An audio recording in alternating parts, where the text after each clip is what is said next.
미국 증시에 대한 자세한 분석 들어가 보겠습니다. 이학영 전문위원 함께합니다. 위원님 안녕하세요. 네, 안녕하세요. 자, 미국 증시를 관통하는 위원님의 인사이트 한마디부터 바로 열어보시죠. 미국 주식 시작하는 것이 중요하다라고 말씀 주셨습니다. 최근 미국 증시가 계속해서 최고치 흐름을 이어가면서 조금 더 일찍 시작할 걸 그랬나 후회하는 분들이 많이 계실 것 같은데요. 지금이라도 늦지 않았을까요? 네, 결론적으로 말씀드리면 미국 주식을 시작하는 데는 뭐 빠른 것도 없고 늦은 것도 없다라는 생각을 오늘 또 변함없이 제 소신으로 드립니다. 오늘만 잠깐 좀 돌아보면 오늘 S&P 500이 결국 또 올라갔습니다. 나스닥도 올라가고 나스닥은 무려 6일 연속으로 좀 사상 최고가를 가고 있는데 이거 쉽지 않은 정말 깜짝 놀랄 일이 벌어지고 있고요. S&P 500도 지난주 금요일 하루 쉬었지만 또 오늘 사상 최고가입니다. 그러면서 결국 올해 지금 절반도 지나지 않았지 않습니까? 근데 S&P 500은 올해 벌써 30번째 사상 최고가를 기록했고요. 나스닥은 19번째 사상 최고가를 기록했습니다. 진짜 이게 웬만하면서 나오지 않는 기록이 나오고 있는데요. 여하튼 그만큼 시장이 강한 흐름을 가고 있습니다. 그러다 보니 많은 분들이 공통적인 생각들은 많이 이렇게 하고 계십니다. 이미 미국 주식 하신 분들은 하신 분대로 아직 시작을 안 했거나 아직 뭐 계좌 정도 만들어까지 해보지 않으신 분들 입장에서 너무 많이 올랐다. 지금이라도 조금 챙겨야 되냐? 아니면 조금 이따 뭐 사야겠다. 아니면 좀 일단 챙겼다가 좀 떨어지면 사야겠다는 얘기를 아마 대부분이 하실 것 같은데요. 그쵸. 문제는 미국 주식은 그런 식으로 지금 다우지수는 140년, 150년째 올라갔고요.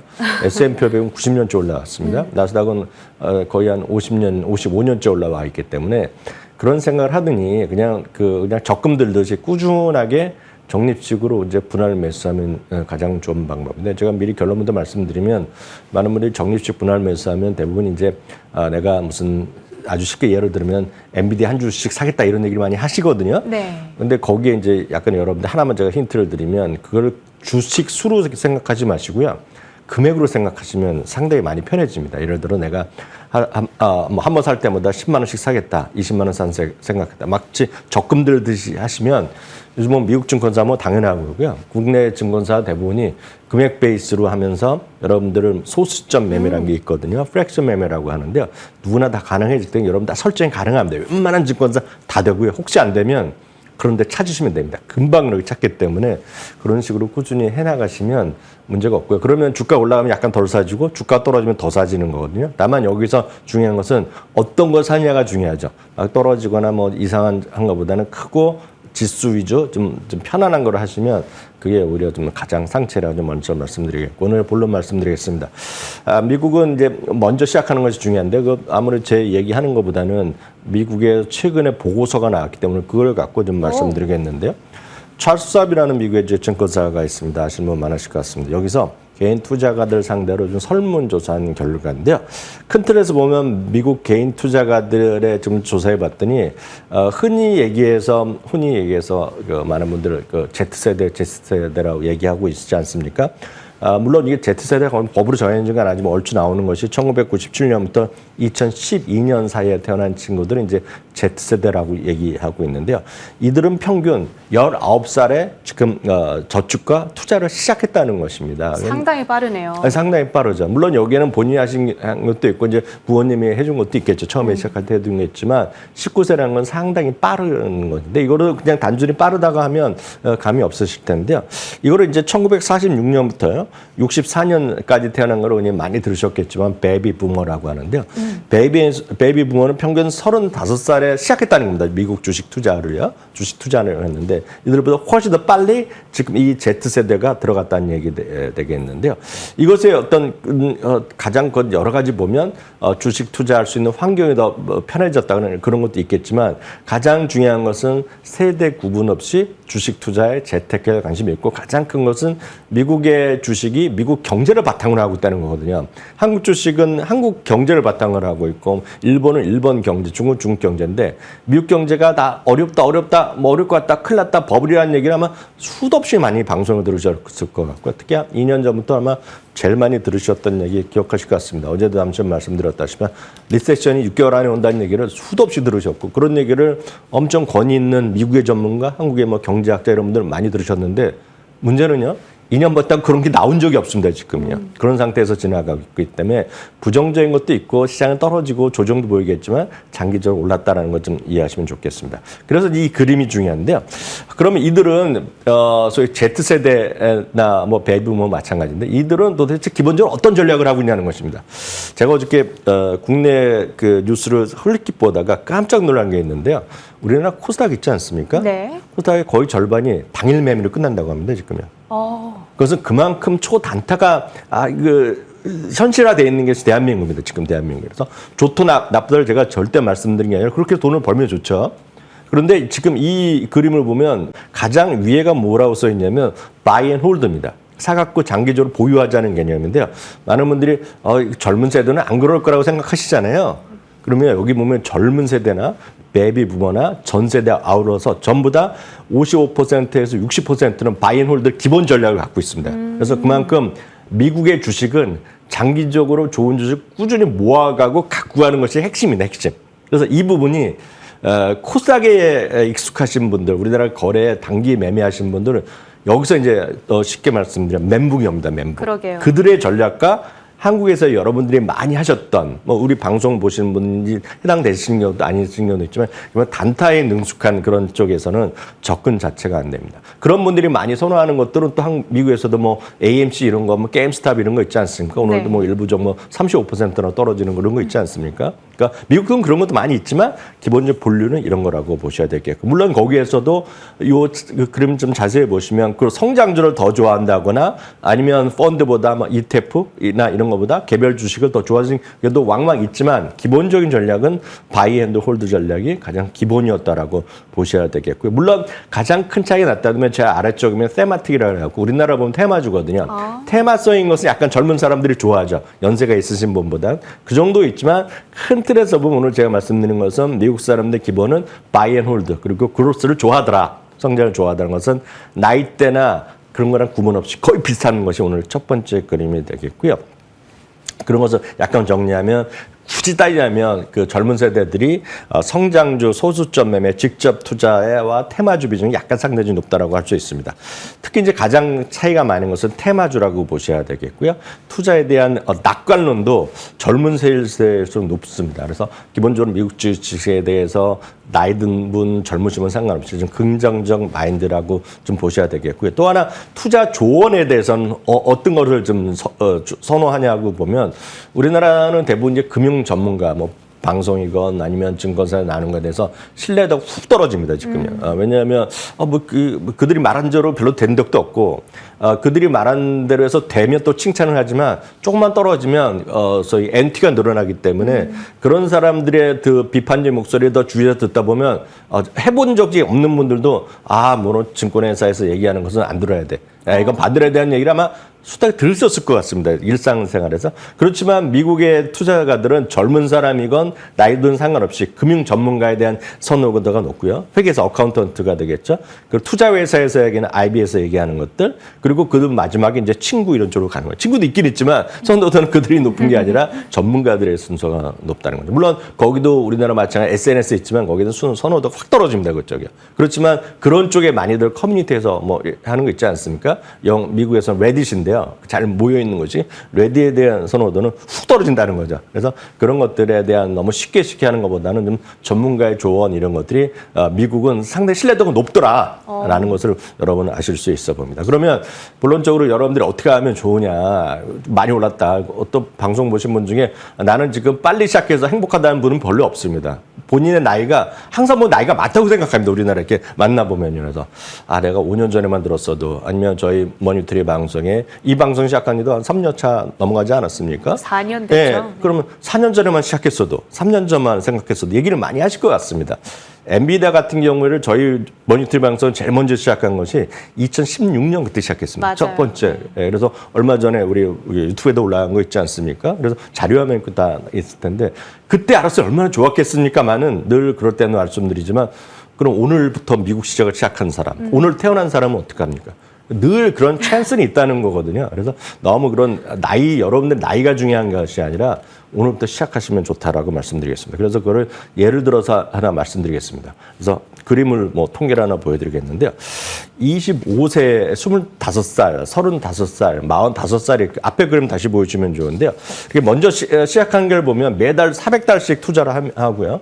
연평균 7, 8% 수익이 났다고 보면 25세에 시작하면 65세 됐을 때 125만 불이 됐지만 45살에 시작하면 22만 불밖에 안 됩니다. 그래서 이건 먼저 시작하는 것이 무조건 좋다. 와. 미국 주식은요, 장기적으로 이렇게 좋다라고 보셔야 되겠고요. 하나 더 보시면 그 다음 그림을 표를 보시면 이건 여러분이 캡처해 두시고 언제라도 여러분 스마트폰에 저장해 두셨다가 보시면 좋을 것 같고, 특히 여러분뿐만 아니라 여러분 자제분 한때 뭐 그만 한돈 사주는 것도 좋겠지만 이거 꼭 염두에 두시면 좋을 것 같습니다. 앞에 거는 앞으로 65세 얼마 되는 거는 별로 의미가 없습니다. 지금 시작하면 돈을 많이 내야 되잖아요. 이 그림이 더 표가 중요한데요. 65세 되는 시점에 여러분들이 150만 달러를 벌기 위해서는, 만들기 위해서는 매달 얼마를 내야 되냐는 겁니다. 매달. 여러분들이요, 지금 한 살 된, 막 지금 태어난 친구, 손자나 뭐 여러분 자제분한테 여러분 시작해주면 한 달에 68달러씩만 여러분 투자하시면 됩니다. 계속 모아가면 됩니다. 이거 어렵지 않습니다. 여러분들 거래하시는 증권사에 가서 그렇게 여러분 스스로 설정하시면 그냥 바로 사줍니다. 한 달에 한 번 사줄 수도 있고 일주일마다 살 수 있고 매일 사줄 수가 있는데요. 반대로요, 여러분들이 한 23세 정도 된다고 생각해 보시면 이게 가운데 세 번째 정도 칼럼이 되겠는데요. 300달러씩 여러분 투자해야 됩니다. 300달러씩. 근데 여러분들이 지금 너무 늦게 시작해서 50세에 시작하셨다. 아마 이 방송을 보시는 분이 50세 되셨다 그러면 어느 정도 되면 3,100달러씩 투자하시면 됩니다. 30대. 좀 많은데요. 많죠. 네. 그래서 이거는 이 그림의 의미는 늦은 게 없다. 다만 마음 먹어서 기회가 됐을 때 오늘 시작하시면 되겠다. 이렇게 말씀드릴 수 있겠습니다. 그러니까 지금 들어가기에는 너무 높아서 아깝다, 좀 부담스러운데 이런 생각을 하지 말아라 라는 테이크어웨이를 얻을 수가 있을 것 같아요. 물론 올라가는 중에 굴곡이 아예 없을 수는 없겠죠. 그렇지만 기본적으로 미국 증시가 꾸준히 우상향하고 있다라는 점을 계속해서 강조해주고 계십니다. 자, 그렇다면 오늘 준비해 주신 헤드라인 확인해 보도록 하겠습니다. 첫 번째 헤드라인입니다. 파이낸셜 타임스의 헤드라인인데요. 엔비디아 기회 놓쳤다면, 자, 우리가 이제 증시 전체가 투자하기 너무 늦은 거 아닌가라는 생각을 하지만 또 대표적으로 종목에 있어서는 엔비디아 좀 늦었나 이런 생각을 하게 되는데, 엔비디아가 지금 객관적으로 밸류에이션이 높은지도 궁금하고, 만약에 그렇다면 대체안이 있을까요? 네, 엔비디아 관련 질문을 드릴 때마다 똑같이 말씀드리지만 엔비디아를 한 주부터 시작하는 게 맞다라고 보고 있습니다. 엔비디아가 없는 상태에서 AMD나 뭐 제2의 제3의 이런 건 찾는 것은 별로 의미가 없습니다. 그래서 엔비디아가 1순위가 되겠고요. 그 다음에는 엔비디아가 포함된 ETF가 되겠습니다. 아무리 그렇게 말씀드려도 너무 불편하다 하신 분 계시면 오늘 참고하실 표를 하나 제가 오늘 설명드릴 텐데, 그래서 오늘 준비한 건데요. 엔비디아가 많이 올랐다는 걸 부인할 사람은 없습니다. 1년 동안에 한 256%? 뭐 300%가 약간 못 미치게 좀 올라온 건 맞거든요. 그러면 이제 많이 오른 건 사실인데 상대적으로 많이 올랐느냐? 상대적이라는 것은 멀티플을 얘기하는 건데요. 이게 보시면 1년 전에는요. 1년 전에는 지금 48배의 12그 예상 실적 기준 PER을 줬습니다. 그렇지만 지금은 오히려 그보다 낮은 수준, 한 420배밖에 나오지 않습니다. 그래서 주가는 많이 올라갔지만 밸류에이션은 오히려 낮아졌다는 것을 중심으로 좀 꼭 이해를 하셔야 되겠습니다. 그러면 그런 기준으로, 그런 비슷한 기준으로 매출액도 좀 앞으로 한 2년 동안 계속 올라가고요.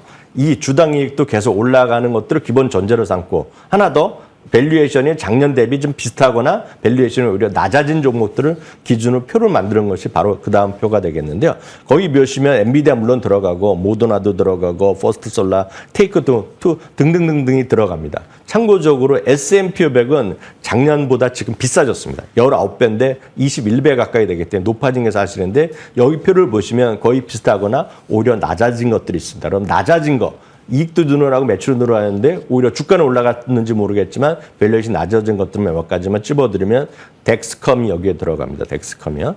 다음은 엑손 엔터프라이즈입니다. 엑손 엔터프라이즈 하면 저희 방송에서 몇 차례 소개드렸지만 이름만 들어가면 이거면 엔터 회사로 생각하시는 분 계신데 이게 뭐냐면 여러분들이 보시면 경찰들이나 이런 보면 우리나라도 요즘 보면 바디캠들 많이 하고 다니잖아요. 경찰들 갖고 다니고 또 이제 총 갖고 그러다 보니까 테이저건 많이 하고 있지 않습니까? 예, 그런 정보죠. 그리고 경찰도 이런 것들이 바로 그 캠을 군인들 쓰지만 그 캠이 바로 저장만 되면 뭐합니까? 그 고장 나면 안 되기 때문에 그게 다 리얼타임에 저장되고 있거든요. 그런 걸 하는 기업이 엑손 엔터프라이즈입니다. 이거 좋은 회사입니다. 그렇게 보셔야 되겠고요. 퍼스트 솔라나 아실 것 같고 AMD, 엔비디아 그리고 서비스 나우 등이 이런 분류에 들어간다라고 이해하시면 되겠습니다. 네, 혹시라도 뭐 엔비디아가 좀 부담스럽다 하면 어떤 대안들이 있었는지 소개를 해주셨습니다. 다음 헤드라인 확인해 보겠습니다. 블룸버그입니다. 에버코어가 S&P 500의 연말 타겟치를 6,000포인트로 제시를 했습니다. 어제 이 시간에 좀 가장 빠르게 언급을 해주셨는데 어떤 근거가 있습니까? 네, 어제도 말씀드렸듯 이들이 이제 4,000대를 제시하는 곳이 아직 2개밖에 남지 않았습니다. JP모건이 있고요. 그다음에 이제 에버코어 ISI입니다. 4,750이었는데 단박에 한 26% 올렸죠. 6,000까지 올려가면서 바로 월가의 탑으로 올라섰습니다. 그래서 상당히 많이 올려놨는데요. 이들이 배경으로 제시한 건 딱 5가지입니다. 뭐 어렵게 써 있지만 5가지 정도만 여러분들이 이해를 하시면 될 것 같습니다. 물론 이들의 목표대로 간다 안 간다 이런 걸 따지지 마시고 전체적인 지수의 흐름이 좀 우상향이냐 좀 아래로 가느냐 정도 보시면 되겠는데요. 이 6가지를 설명드리겠습니다. 첫 번째는 경제가 좀 탄력적인 강세를 계속 이어가고 있다는 것이 첫 번째가 되겠고요. 두 번째는 늘 말씀드리지만 기업 수익의 증가 예상치가 계속 상향되고 있다. 올해도 올라가지만 내년치 그리고 후년치까지 나와 있는데 후년치도 조금씩 올라가고 있습니다. 다음은 소위 페드의 금리 인상이 종료된 건 많은 분들 거의 뭐 기정사실로 하실 것 같고요. 올해 한 번 내지 2번 정도의 금리 인하가 예상돼 있다라고 보셔야 되겠고요. 물가에 대해서는 논란이 많지만 물가 추세가 꾸준히 조금씩 우리가 생각했던 만큼 빠른 속도로 많이 내려가는 건 아니지만 완만하게나마 내려가고 있는 분명하죠. 그리고 5번째는 인공지능의 시장이 확대된다는 얘기입니다. 그러면 인공지능이 확대된다는 것 자체가 그 자체로 좋아진 것도 분명히 있겠지만 인공지능이 AI가 침투가 늘어나면서 모든 산업에서 AI를 통해서 뭐가 좋아지냐? 효율성이 좋아지는 거거든요. 그러니까 효율성이 좋아지니까 이익이 또 증가할 수 있죠. 물론 여기에 다양한 안 좋은 것도 있겠죠. 실업이 늘어날 수도 있고 여러 가지 있겠으나 여전히 미국은 실업이 걱정하는 시대에는 벌써 2, 3년이 됐지만 계속 일자리로 늘어나고 있는 게 아주 미국이 독특한 나라거든요. 그러니까 그런 것들이 바로 배경을 해서 자신들의 의견이 한마디로 틀렸다. 그동안 틀렸고 너무 안 좋게 봤다. 이런 것들의 5가지, 6가지로 자기는 목표 지수를 6,000까지 올린 거다라고 보셔야 되겠고요. 여전히 JP모건 체이스는만 4,000선인 4,200을 제시하고 있다는 거 이해하시면 되겠습니다. 네, 알겠습니다. 자, 마지막 헤드라인도 열어보겠습니다. CNBC에서 들고 와주셨는데요. AI발 데이터 보안 수요가 급증하고 있다. 지금 뭐 데이터 보안 쪽 봐야 된다라는 얘기도 꾸준히 제기가 되고 있었는데 어떤 종목 들고 와주셨을까요? 네, 맞습니다. 그 JP모건에서 이번 종목을 하나 찾아내서 소개를 하고 있는데요. 사실 데이터 보안 이런 쪽이 상당히 긍정적이었지만 최근에 이번 분기 실적에서는 상당히 좀 업앤다운이 있으면서 재미가 없었습니다. 소프트웨어 쪽이 안 좋았는데요. 그럼에도 불구하고 베로니스라는 회사를 주목해야 된다는 얘기하고 있습니다. 익숙하지 않고 사실 이 방송을 통해서 저는 처음 소개해드리는 회사인데요. 베로니스 시스템이라는 회사입니다. 데이터 보안 솔루션을 설계하고 개발하는 전문 기업이 되겠는데요. 이런 것들이 2024년 후반기에 좀 더 다시 인기를 끌어들 수 있을 거라고 얘기하고 있습니다. 이 화면이 뭔가 로보틱하고 이런 것들이 화면 홈페이지에 나온 거 있거든요. 딱 보면 보이지만 뭐 인공지능이나 로봇 보면 그 로봇가 여러분 영화나 이렇게 미드 이렇게 보시면 인공지능 뭐 로봇가 반란 일으키는 거 요즘 많이 보이지 않아요? 요즘 네. 많이 보셨을 텐데요. 딱 그렇게 되면 걱정되는데 딱 그런 거를 막아내겠다는 거로 저는 이해했고 여러분들도 그렇게 이해하시면 그렇게 이해가 어렵지는 않을 것 같습니다. 올해 주가는 6.7%가 오히려 하락했는데요. 오히려 이런 시기에 JP모건은 목표 주가를 50에서 54달러로 올려놨다라고 보셔야 되겠고요. 당연히 실적이 주가 떨어진 데는 주가가 실적이 좀 부진했었고 실적도 적자 전환했었는데요. 올해 하반기에는 흑자 전환할 수 있다는 그런 전망도 곁들여서 하고 있다는 것도 참고하시면 좋겠습니다. 한동안 좀 힘들었는데 수요가 늘어나면서 실적이 개선될 거란 기대가 나오고 있습니다. 바로니시스 시스템도 관심 있게 지켜보시길 바라겠습니다. 이학용 위원님과 함께했습니다. 고맙습니다.